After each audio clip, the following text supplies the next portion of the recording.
ابراہیم علیہ السلام نے اپنے رب کی پہچان کروائی، کہا الذی خلقنی فہو یہدین۔ اے لوگو، رب العالمین تو وہ ہے، رب تو وہ ہے، خدا تو وہ ہے، مالک تو وہ ہے جس نے مجھے پیدا کیا ہے۔ یہاں سے پتہ چلتا ہے خدا وہ ہوتا ہے، داتا وہ ہوتا ہے جو پیدا کرتا ہے۔ جنہوں نے آج تک دنیا میں کوئی چیز نہیں بنائی وہ مالک کیسے ہو سکتے ہیں؟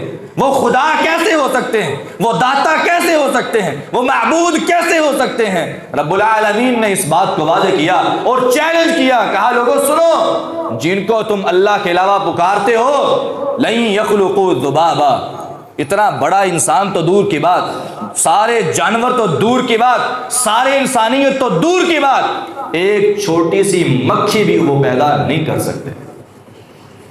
جاؤ لاؤ کوئی ایسا معبود لے کر آؤ، کوئی ایسا شریک لے کر آؤ جس کو تم اللہ کے ساتھ شریک بناتے ہو، جس کو اللہ کے علاوہ جس کی عبادت کرتے ہو، لے کر آؤ۔ ان سے کہو کہ اللہ نے اتنی مخلوقات تو بنائی ہیں، تو ساری مخلوقات نہیں بنا سکتا، تو بڑی سے بڑی مخلوقات تو نہیں بنا سکتا، ایک چھوٹی سی مخلوق ہے اور اس میں سے بھی ایک قسم مکھی بنا کے دکھا دو۔ لن یخلقوا ذبابا، میرے رب کا چیلنج ہے، ہرگز نہیں بنا سکیں گے۔ وَلَوِ اجْتَمَعُوا لَهُ، چاہے ساری کی ساری انسانیت کے معبود اکٹھے ہو جائیں، کبھی بھی ایک چھوٹی سی مکھی بھی نہیں بنا سکتے۔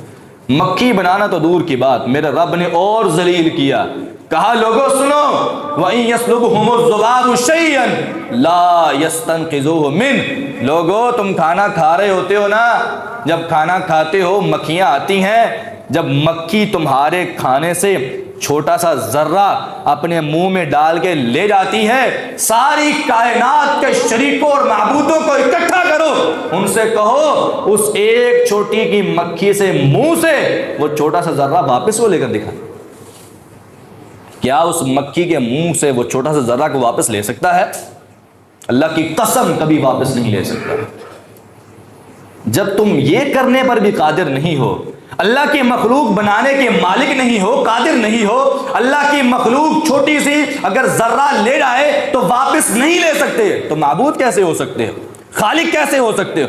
مالک کیسے ہو سکتے ہو؟ اللہ کے ساتھ شریک کیسے بن سکتے ہو؟ ضعف الطالب والمطلوب، لوگوں سن لو، جس سے مانگ رہے ہو اور جو مانگ رہا ہے دونوں ہی رب کے سامنے کمزور ہیں، کمزور ہیں، کمزور ہیں۔ اگر کوئی خالق اور قادر ذات ہے تو وہ صرف اللہ رب العالمین کی ذات ہے۔